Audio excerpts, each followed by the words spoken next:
This is Bob Sorrentino from Italian Roots and Genealogy. Be sure to check out our blog and our YouTube channel and our Facebook group and our great sponsors, Italy Rooting, Phil Italy, and Abitativa Casa. And my guest today is Paula Gambarota, and she's an associate professor in the Italian department at Rutgers University here in New Jersey. So welcome, Paula. Thank you for being here. Thank you for inviting me, Bob. That's really a nice occasion. Oh, no, I'm very excited because I love to talk to people who have closer roots to Italy than I do, and some of my listeners. So it's very special to have you here for sure. Where's your family from in Italy? Both of my parents are from Irpinia, so from little villages in the region of Campania. Of course, the capital is Naples, but they both descended from immigrants. So on my father's side, they emigrated to Argentina, Buenos Aires. On my mother's side, they emigrated to both families. However, as soon as the fathers of the family retired, went back to Italy. And so my mother was born in Italy. She was the last child. My father, unfortunately, got to know his father only when he was approximately 20 years old, because he didn't have enough money to go back to Italy. While my grandfather on my mother's side, with the boat, at least once a year, he visited the family. So it's a story of separation mostly, the story of my grandparents and parents. And yes, I was born in Avellino, but since my father was a judge, he was moved very often. So we moved to Lucera, which is a beautiful town. Friedrich built a castle in the 12th century there. This is in Apulia. We moved, many times. And then we ended up in Naples after the earthquake of 1980. We lost our home and we moved to Naples, and there is where I studied at the Istituto Orientale in Naples. And after that, I studied German studies, and I was a teacher of German. And then I moved to Munich and Berlin. I lived there for 2 years in Berlin, 1 year in Munich. And I did a PhD in German studies. But then, I met my husband in Berlin, and he was an American, but from Prague, from the Czech Republic. And our shared language was German. I didn't speak Czech. And at a certain point, I decided to join him in the United States after 4 years, of commuting, transatlantic commute. And so I came here, and I must say that in those years, it was very difficult, if you were not a native speaker, to become a professor, an academic in the field. For instance, I was a professor of German at that point, of German culture. But it was very difficult because universities favored either Americans speaking German, or German, of course, native speakers. And so I decided to begin again.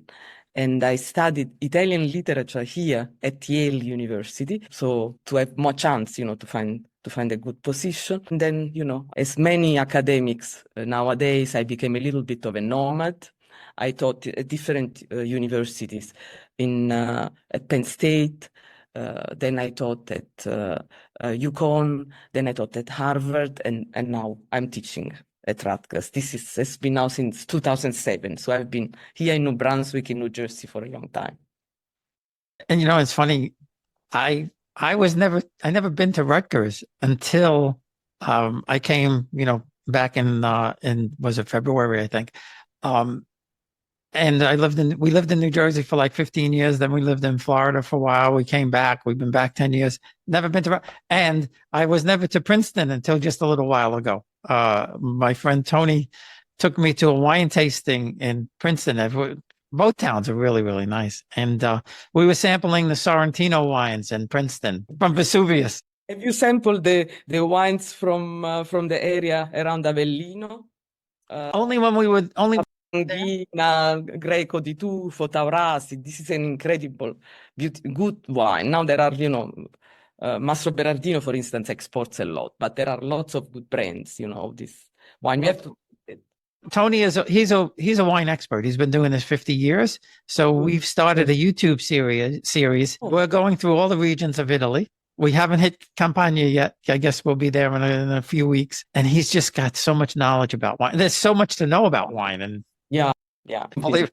it's infinite. It's unbelievable. So that's an interesting story. So your parents' families immigrated to two different places and then Yeah. wound up going back. That's very, very interesting for I don't sure. know whether I'm happy about that because, I had to relearn English here while I could have been born here, no immigration to look for jobs. Because, after one generation, my father and my mother had great careers in Italy, I must say, because, their parents were able to send them to university. My mother went to college. This was really rare for her generation.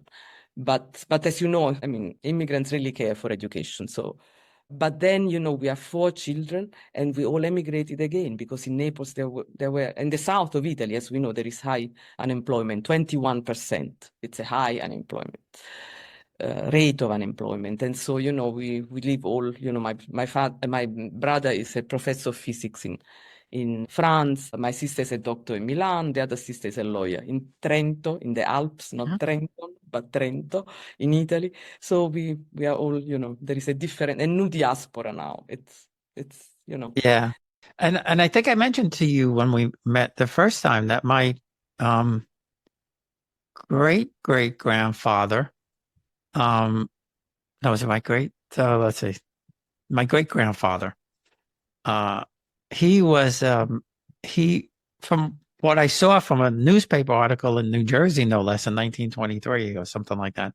He was a Supreme Court justice in Naples, but I've never been able to actually prove it other than seeing this little newspaper article when my great grandmother passed away. Yeah, yeah. My father ended his career as Procuratore Generale of Naples. Yeah, yeah. So it's it's a nice coincidence. Yeah. Yeah, and I knew that I knew that they had come from a family of lawyers going back um to my great grandmother's family, uh, and they were, as far back as like the early 1800s, they were lawyers. Oh, wow. No, as I said from my short story, actually it's extraordinary the path that my mother and my father, given their background, as So so they came from poor families. Yeah, yeah. So when did you actually arrive in the United States? What year? 90. So it's a long time. I think you said you were working on a book, or is it Yes, finished? I've been working for many years actually on a book which is on American Naples. I was very surprised, which is about the liberation of Italy by the Allies, and in particular Naples was governed by the military government, Allied military government, from October 1st, 1943 to January 1st, 46. So, and that's why, many historians speak of American Naples, because actually the American cultures, in contrast to the British or the French culture, because they were all there, these troops, and also, civil officers and so on. But the American culture was the one that took more, that really took roots in Naples. So also because of all the exchanges. You can imagine the military, at least the American military, made really an effort to send when they invaded Italy, to send Italian American, lots of Italian Americans there, so that they knew, some of them knew the languages, of course, the dialects even, and so they could really relate better to the population. There were wonderful moments of encounters. Oh, this is my cousin, Mhm. it was really nice in Sicily and in Naples. But of course, Naples is actually the first long-term occupation and in modern history. Of American occupation in modern history on the continent of Europe, in a country that had been a former enemy, because as everybody knows, Italy was on the side of the Axis, so Germany and Japan. But anyway, I was very curious. I discovered this because I didn't know. I didn't know at all that Naples had been under this military government for such a long time. I discovered this when I was teaching a course on Naples with my students. And then, we were reading a text by Curzio Malaparte, The Skin is called, which is about this period. And I had also some veterans in my class, and we began to discuss this issue. And I thought, this should be read because it's such occupation, of course, it's such even when it is a good occupation, like the American one, the liberators, no? It has so many complications, there's so many ambivalent feelings because it is difficult for an army to be, for the troops who were there to be at the same time, to the liberators, but to govern by military rules. So it was a difficult dance from all sides, which in a way was, I would say, marked Naples in a strong way. But of course, I'm not studying later text. I'm interested in the testimony of people who lived through the experience. Just to add a little bit about my interest, of course, I was also, my parents, I had also stories. I heard stories from my parents about this period, little images and flash memories. And so I wanted to know a little more about this. Also, my grandfather was Italian American, so I wanted to understand the ambivalences when Italian Americans meet Italians and all of these issues. And of course, I discovered an incredible amount of sources by famous people. John Steinbeck was there. Robert Capa, the best photographs are made by Robert Capa and George Rogers. But there was also Margaret Bourke-White, a woman there, photographing the living conditions of the people, the port, wonderful photographs. And then, as I was saying, John Steinbeck, Hoagy Carmichael, I don't know how you pronounce this in English, but he's a jazz musician.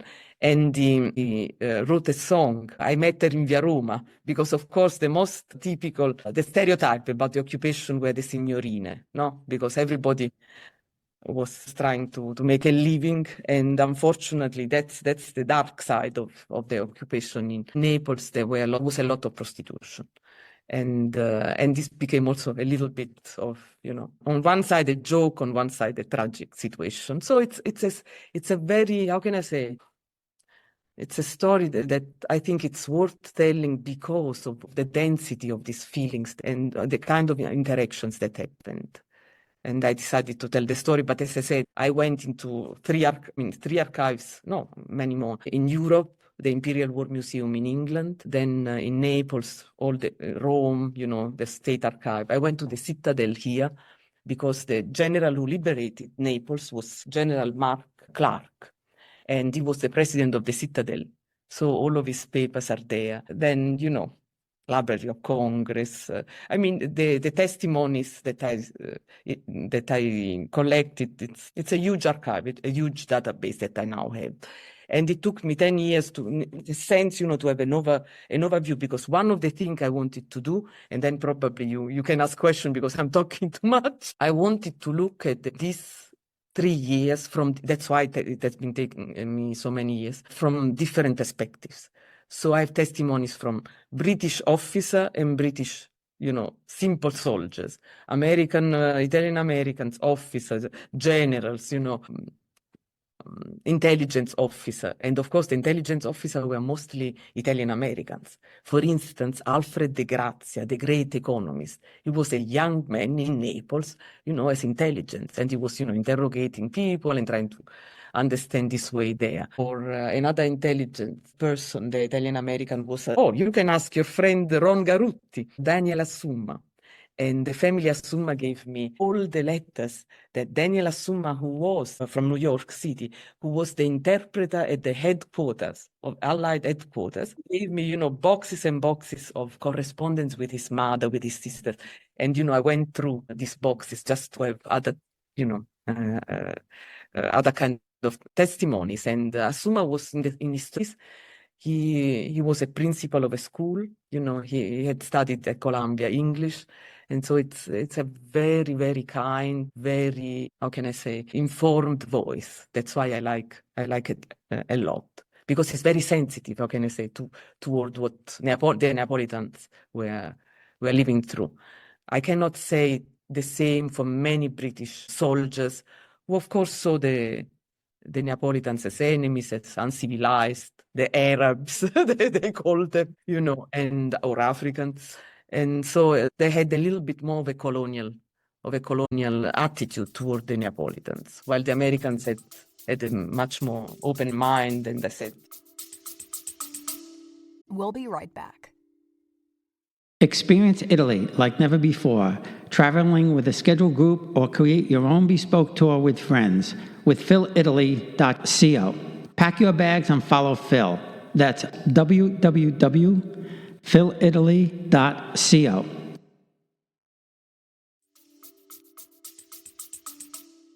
Well, I think with the Americans, there was just so many more, like you said, so many more people with family there. So naturally, yeah. I mean, they had aunts and uncles and cousins. Some of them probably even had parents there. Who knows? My favorite Neapolitan song is "Tu fa Americano." And that tells the story kind of almost. Right?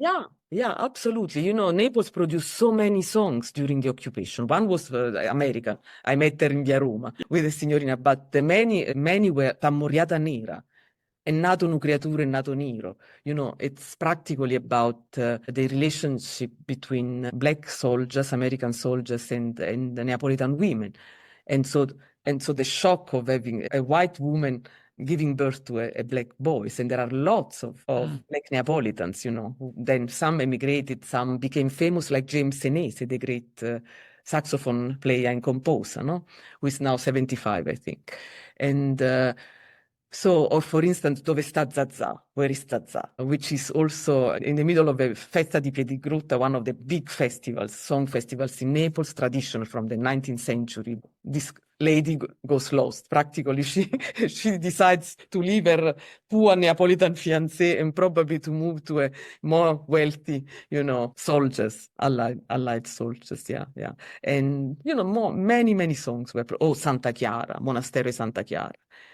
You know, the Church of Santa Chiara, the cathedral, beautiful Gothic cathedral with this extraordinary, you know, chiostro, how do you say? Cloister? Cloister, yeah, cloister. With tiles from the 17th century, beautiful colors, mandarins. It's, you know, I remember when I studied, I used to go there whenever I wanted to have a break from noisy Naples. And anyway, my great surprise, Santa Chiara looks intact, you know, but it was totally destroyed. You know, only some walls during the war, during the air raids. Naples, after German towns and Milan, was the most bombed city, you know, in Europe. 104 air raids. I didn't know that. Wow.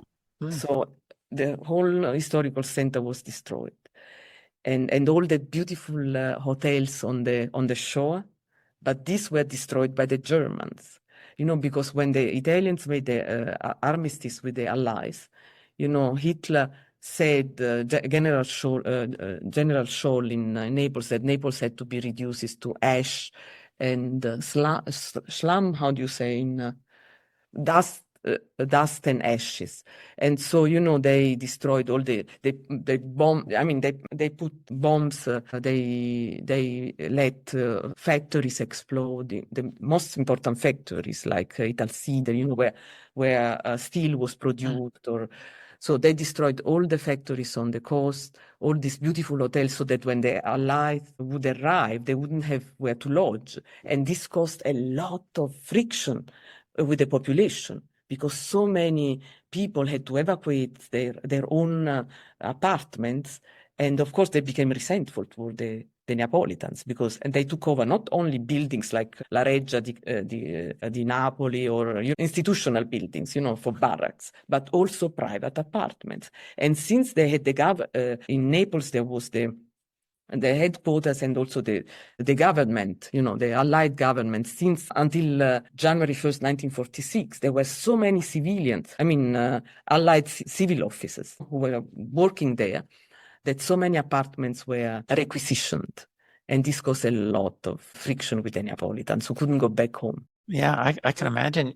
And it was intentional from the Germans, done intentionally so that they would have more of a hard time. Otherwise, there were so many hotels in Naples, they would have all lived in hotels. It wouldn't have been a problem. Yeah. And I only learned the last few years that, you know, my grandmother was still in touch with, you know, her family, her brothers and her nieces and nephews. And you know, I try to think about what was it like for, especially my father's parents, because they were in Naples. They lived in Torre del Greco and around there. What was it like for my grandmother and my grandparents? My father was just enlisting in the army, knowing that they had family there and worrying about them. And, there was I mean, maybe they could call once in a while, but basically you're relying on letters that could take weeks and weeks to get there. And So it must because have been difficult on both sides, yeah, of course. I see it from the letters between Assumma, Danny Assumma, and his mothers and his sisters. How difficult it was. The soldiers worrying about the business in the United States with rationing and with all the problems, and the family worrying about the life of their sons and daughters. It was difficult, and especially the first months. I mean, after the 1 month of German occupation, where so much was destroyed and people were starving because, Naples was in a state of siege. Nothing came from the countryside in town. And so people were eating all possible things. And these are the memories that I have from my parents, Yeah, bread done with stones, stone flour. My grandmother was just grinding the stones and trying to put some of this so that they would feel. I mean, it's a terrible story that you learn about how. yeah. My mother's brother, he was left behind there, and when they came, he was 2 years old, and he stayed with his grandparents. So my cousin, who was about 14 during the war in Bari, and I said, "Well, what did you eat?" And she's beans, But they lived out in the country on the farm. For them, yeah.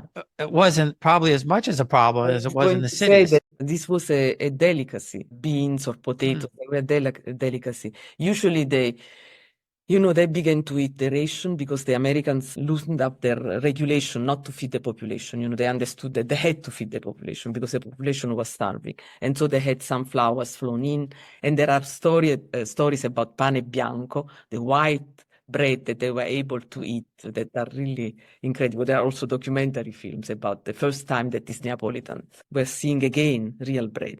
Well, my uncle, he was blind in one eye. And when he read the eye chart, he read this chart with the same eye twice. He switched hands. And they found that out, and they said, well, he wouldn't have to go overseas. But then when they found out that he was fluent in Italian, they sent him he was a guard in Africa of Italian prisoners. And he would eat with the Italian prisoners because they were giving the Italian prisoners like spaghetti and canned tomatoes. And he said, we were getting, junk out of a can, and they had the good stuff. So he would go eat with them.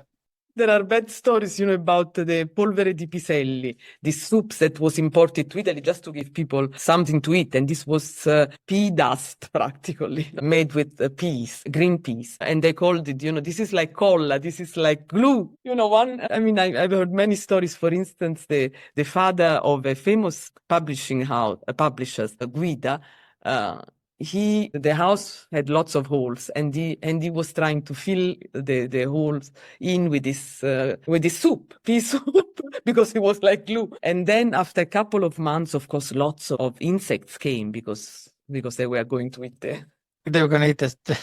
That's funny. There are lots of funny stories and less funny stories. I try to balance them in my book because you want to try to show all the sides of stories. What I can say is that the differences are huge among the life of people, because the wealthier one left Naples. They were living in Capri, Sorrento. For instance, the great philosopher Benedetto Croce, he moved to Sorrento from Naples. And then there was also a very, very adventurous operation, which the BBC, Radio Londra, announced. 2 officer. One was Munte, the son of Axel Munte, was a doctor, a Swedish doctor who studied typhoid in Naples. But anyway, the son was an officer, and he knew about Benedetto Croce because he was very, very cultivated from this noble family and so on. And he, together with Salvadori, who became an historian here at Smith College, and he was an officer in the intelligence OSS, in the intelligence office of the United States at that point. He was recruited. They went with a boat and pick up Croce and one of his daughter, and brought them to Capri, which had been already liberated, because they feared that the Germans would take him as an hostage and exchange some big shot, And so, this was an operation that was publicized in all the radios, in the New York Times, the liberation of Benedetto Croce, the philosopher. Of course, this is a big exception, but people who were wealthy, did not stay in Naples. I discovered in an archive in Italy, in Pieve di Santo Stefano, this is an exception, and I would like to publish an aristocratic family, the Rodinò, Catholic family. Rodinò's father was a senator of the Christian Democratic Party, and so they were banned under fascism. But they stayed in Naples. And so I discovered the diary, 1,400 pages of the son, Giuseppe Rodinò, and I really would like to publish it, because this is such an exception to have a person who studied, who could write, write and especially convey in an interesting way, what was happening. That I'm gathering lots of news about the cost, very practical news, the cost of food on the individual, goods on the black market, and at the same time the cost, how they were celebrating wedding under these conditions, for instance, or the battesimi, how do you say? Baptism? Baptism, yeah, Baptism. of their children. Yeah. Yeah. Well, my cousin, she sold on the black market in Bari. She used to go. They said she used to go, and she said it was dangerous because it was dangerous to begin with, but if you got caught by the British or the Americans, you'd be in trouble. Of course. You would be even more in trouble by the Italian, Probably, Italian Carabinieri, because actually the American became very understanding, let's say so, and also in particular in Naples, many American soldiers, collaborated with black marketeers. So it was a very, very particular situation, and the famous stories of Il Re di Poggioreale. And there is a film, an American film about this guy, which was Giuseppe Navarra.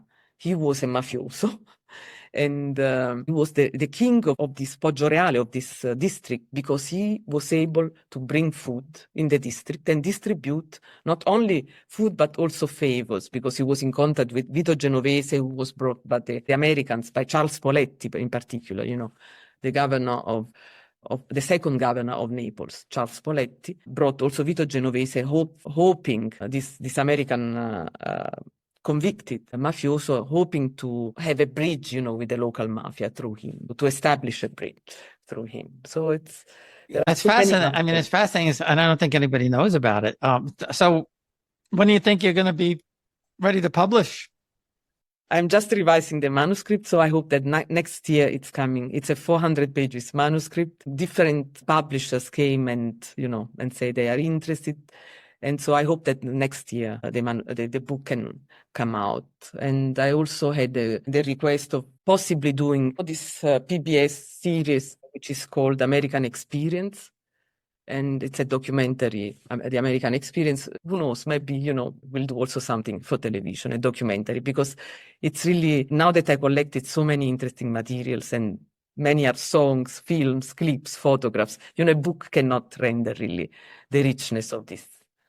Yeah, but it's a fascinating topic, and I didn't know, and I'm sure a lot of other people didn't know. So just before we go, I just wanted to ask you one more thing about the Italian community at Rutgers, and certainly if there's any students that would, like to tell their story, I'd love to have them on. Absolutely. Do you prefer graduate students or undergraduate students, or does it make a difference? Doesn't matter. Doesn't matter. Okay. It has to have an interesting story, let's say so to say. Yeah, if they want to talk about, why they're so excited about the Italian culture, or, if they want to talk about their family and things like that, I'd love to have them, because Absolutely. I don't get too many young people. Okay, then that's, we have so many. And as I was saying, we have two Italian origins, now undergraduates, who loved so much, and they're writing, lesson units on dialects. One is from Sicily, the other one Neapolitan. And maybe they would like to talk about. Yes, I'd love to have them on. And then certainly too, I have a monthly newsletter. If any of them, have a short story or an essay or something that they want me to put in the It's newsletter. published online, the newsletter? Yeah. Wow, this is great. This could be also a great opportunity for our graduate students to publish. Sure, I'll send you the link so you could take a look Thank you at it. very much. Yeah. This is nice. This is very nice. I mean, I think I have about 1,500 subscribers now, something like that. And then, a lot of people just look at it and probably don't subscribe, but I'm doing it for a That's few mostly years. the case. I have to disappoint you. That's mostly the case, but it's interesting. Yeah. So I'll send it. And you could, like I said, Okay. anybody who wants to. Let me know if you want. I don't know how how your podcast looks, but I have so many incredible pictures. If you want some, I can about Naples. During the occupation, the soldier's guide to Naples, like a tourist guide. I mean, okay. Thank you very much. All right. Thank Paul. you.